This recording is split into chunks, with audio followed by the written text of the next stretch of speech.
Welcome in, college football fans. Another episode of the Fan Addict on the Fan Addict Sports Network. Man, I'm Coach I. That's the stat guy. We here to talk Tennessee Volunteers season preview.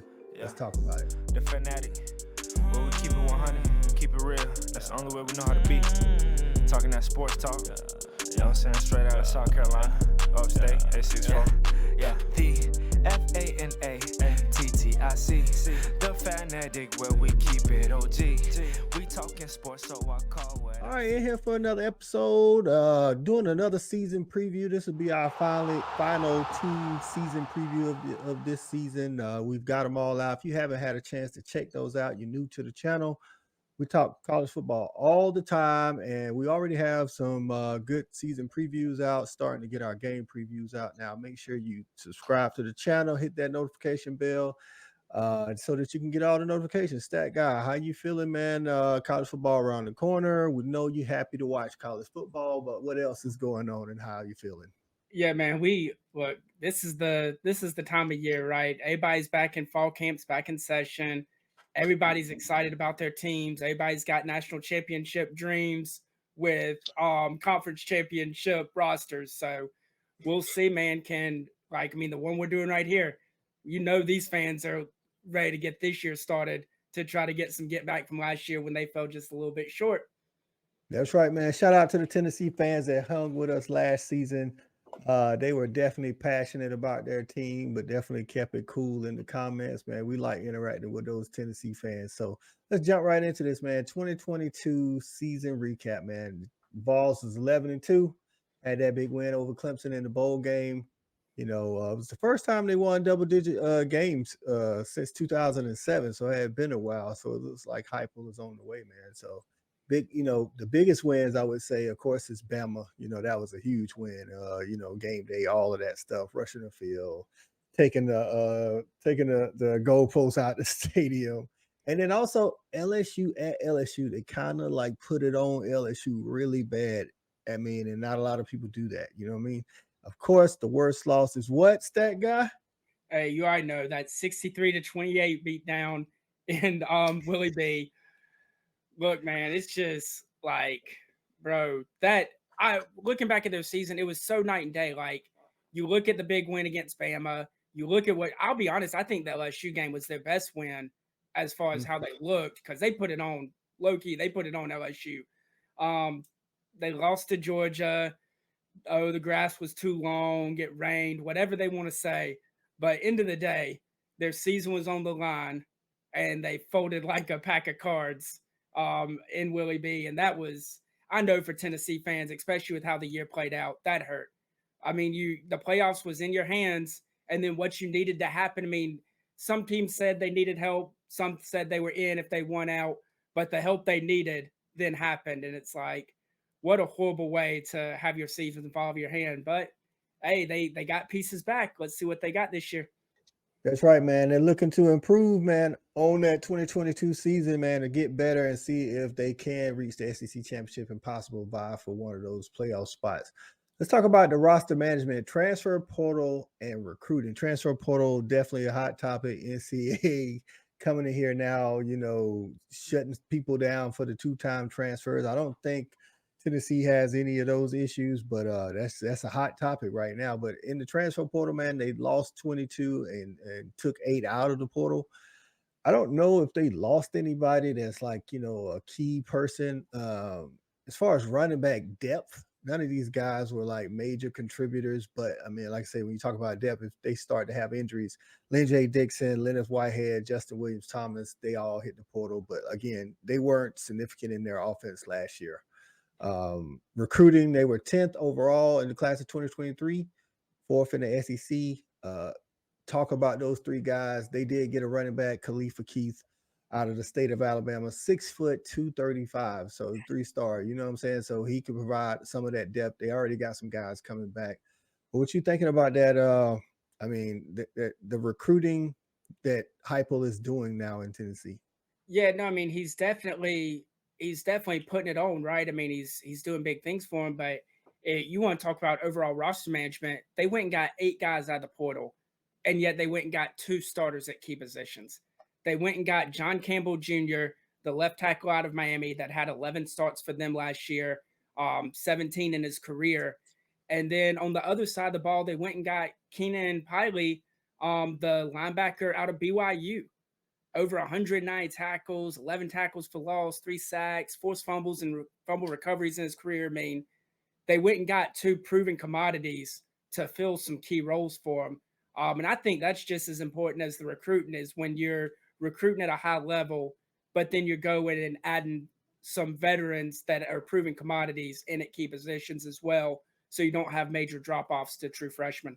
That's right. And you know that the transfer portal, the good coaches use it to kind of like, fill the cracks that may be in the roster. Others, somehow, sometimes you have to go in and, pillage the portal. Do you see Hypo like slowing down? Like I say, only 8 is actually good. Last year it was definitely more. Do you see that kind of tapering off with the recruit he's doing in Knoxville? Well, I think this coming year in 2024 will kind of be the true test, right? What kind of season do they have this year? And then what kind of holes do they have after this year? Obviously, the one of the reasons their recruiting class was as high as it is, they have Nico, they have the guy that they think's their quarterback of the future. So obviously they don't have to go find QB1, but maybe they need to go find some pieces to put around him. So we'll see. But I think if they're recruiting at that level, I think that like that 5 to 10 transfers in is the perfect number, as long as all you're losing is the back end stuff that you're replacing with your freshmen anyway. As long as you're not losing role players that actually provided something. If you're just losing back end depth, you replace that with your incoming freshmen and you go get a piece or two to replace your draft picks. That's right, man. And talking about Nico, you mentioned him. He's the quarterback to be, in the future, or maybe some Tennessee fans. Are there any of y'all out there that think that Nico could possibly overtake Joe Milton during the season? I highly doubt that there are any of you out there, but if you are, let us know in the comments and why. Let's talk about that offense. They lost Hendon Hooker, who I didn't see the conversation, but you told me about the Twitter poll or whatever about who they thought was the best, Tennessee quarterbacks in recent history or history, whatever. And Hendon Hooker came into a close second to Peyton Manning. So they lost Hooker, the Bolitnikoff and Jaylin Hyatt. They lost Cedric Tillman, who I felt like was the alpha dog leader of the group of wide receivers, even though he started the year kind of hurt. They still got Rue McCoy, Squirrel White. I'm looking to see who's gonna step up, to be that Hyatt, because he can take the top off. I know Squirrel is fast, but he's more of a make you miss guy. Jaylin Hyatt was like Olympic speed fast, and Squirrel White may be that fast, but he's definitely not as big as Jaylin Hyatt. What you thinking about that Tennessee offense this year? Yes, I mean, one of the things that we kind of noticed people slept on because of that air raid attack was actually how well they ran the ball. And they have Jalen Wright back, 875 yards and 10 touchdowns last year. So that's huge to be able to get the run game going and kind of open up the air attack. And then, of course, you've already said his name a couple times, but Squirrel White, he's got to be on the All SEC, All Name team, right? What a Big cool facts. first name. But I mean, they've already said he's replacing Jalen Hyatt. He's sliding into that position. They say he's the fastest guy on the team. So from what I've read, and so I mean, if you're the fastest guy on the team, it should work. But is he going to be able to be big enough to kind of get off the line if people start man pressing him? Can he make a move and get some passing people? But everything I've been reading says that Squirrel White's that guy, and they think that he's going to be able to replicate what Jalen Hyatt did last year. And we know Joe Milton's got the cannon to throw it 80 yards downfield to him. So That's right. You talked about Jalen Wright. They also returned Jabari Small, who's right there with him with like 785 rush yards. They also have Dylan Sampson. So, like I said, those running backs that left in the portal didn't, make waves in that backfield, but it just goes to depth. They led the nation in 525 yards per game, man. It's like, I mean, you saw it every game. You saw them, go deep, and Jalen Hyatt was a big part of that. I think Brew McCoy is good. I personally don't believe Brew McCoy is on the same level as Hyatt and Tillman. I think Squirrel White will end up, like you said, be their number one receiver. I think Squirrel White to me is better. Brew McCoy has some hands. I don't know. He came out a 5-star, went to a couple of different schools before he even started playing, and I just hadn't seen it. And maybe this is his opportunity to show us. But the biggest question that everybody wants to know is, can Milton replicate that production of Hendon Hooker. Everybody all off season is just cannon. He has a cannon. He has a cannon. Doesn't matter if you can throw it 100 miles if you can't throw it 12 across the middle, with defenses in your face, layering the ball over the front part of that zone in between the linebackers and the safeties. That's what I personally think he's going to struggle with. So, and be honest, if I had a choice, I think Hendon Hooker's better than Milton, but I know some Tennessee fans think Milton is just as good or better than Hooker, but we'll see. But on the other side, like they're gonna have to, I think they are gonna have to put up some points because, I mean, I think the defense will be better, but how much better will they be? What's your thoughts on the defense?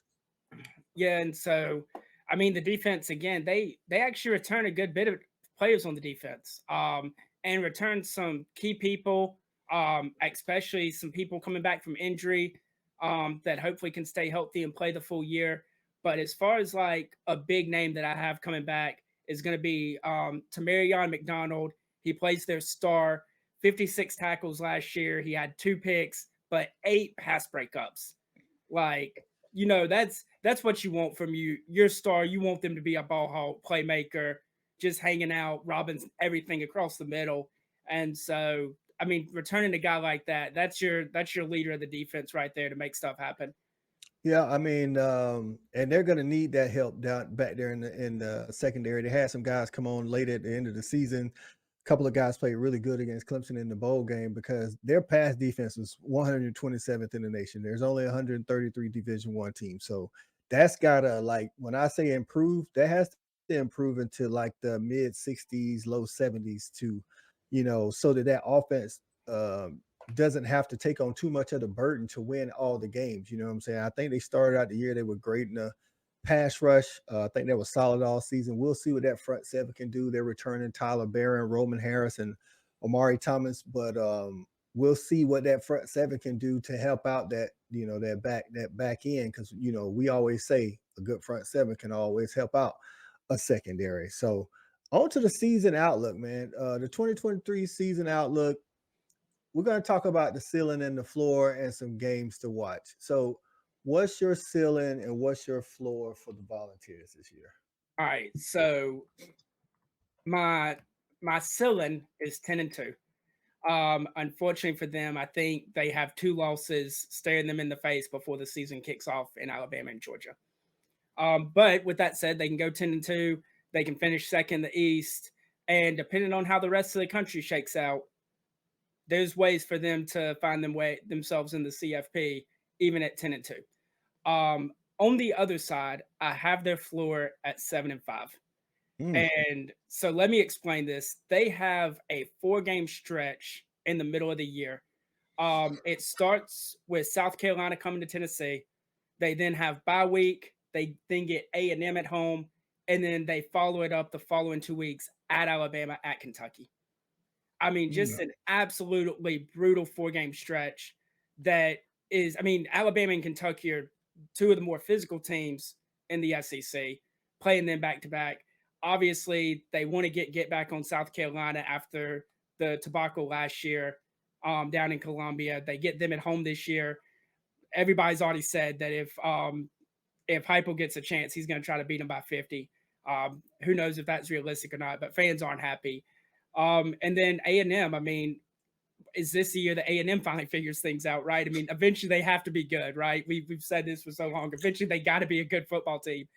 So Tennessee does not have an easy schedule by any means. And then you add on there, they got to go to Florida. They play Georgia. Like, that's 7-5. I mean, I know fans will be like, oh, there's no way we go 7-5.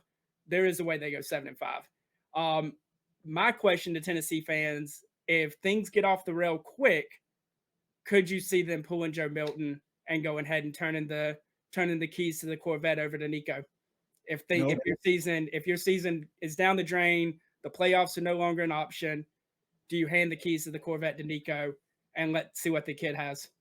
Okay, Tennessee fans, get in the comments and let us know what you think about Stat Guy's question about if the season's not going how they wanted to midway through, could they go to Nico if Joe Milton isn't as accurate, or what you guys think he is? I think games to watch, of course, are the Florida game because they haven't won, in the last 9 times in Gainesville. Of course, Bama because you got to go to Bama. But I also think they need to look at Mizzou. I think Mizzou is returning a lot on defense. I think they're improving under Drinkowitz, and I think that could be a tricky game because they have to go to Columbia, Missouri, and take on the Tigers. My ceiling for them is just like you. I think their ceiling is 10-2, but the two games that I think that they are probably going to lose is going to be the Georgia game and the Florida game. I think Tennessee has a better roster than Florida, but until you show me you can go to Gainesville and win, then I'm going with the Gators. I think other games that they could possibly lose, Texas A&M with Bobby Petrino coming in for that offense. That's been the Texas A&M problem this time. Bama, if they don't turn it over, I know, Milroe's not everybody's Heisman favorite or anything like that, but they do have to go to Bama. It is Nick Saban. And then, like you said, you got South Carolina, Kentucky, even though those teams don't regularly, Kentucky definitely doesn't regularly beat Tennessee, but I think Kentucky returns a lot. So my floor for them is 8-4. I could see them of the South Carolina, Texas A&M, UGA, Florida, Bama, Kentucky, Mizzou. I do think they could lose 4 of those games. I don't know about 5. We'll see. Because I definitely think Heupel's a smart enough coach, good enough coach that if Milton isn't, getting it done and he looks like he looked against Vandy, which nobody talks about from last year, where he's missing some open wide receivers and things of that nature, I think they could turn to Nico. So there it is, Tennessee fans, man. Get in the comments. Let us know what you think. Let me get one last point in there, Coach. Okay. So just in case Tennessee fans want to know, this could be a movie-made season. Maybe we see Joe Milton pull the Josh Heupel story and win the Heisman as a super senior, go out on top as a national champion after having a weird journey to get there, just like his former head coach did back in the day at OU. All right, Tennessee fans, get in the comments. Let us know what you think the ceiling and the floor and what the expectations are here in year 3 of Josh Heupel. For the Stat Guy, I'm Coach Child. It's the Fanatic. We out. Peace. Come rock with me. We got it jumping like it's that valley. I call my dogs out the pound. Let's go eat. Turn on the Fanatic. Let's have a debate. Who really hold down the Southeast from state to state? What team hungry gonna eat everything up off they plate?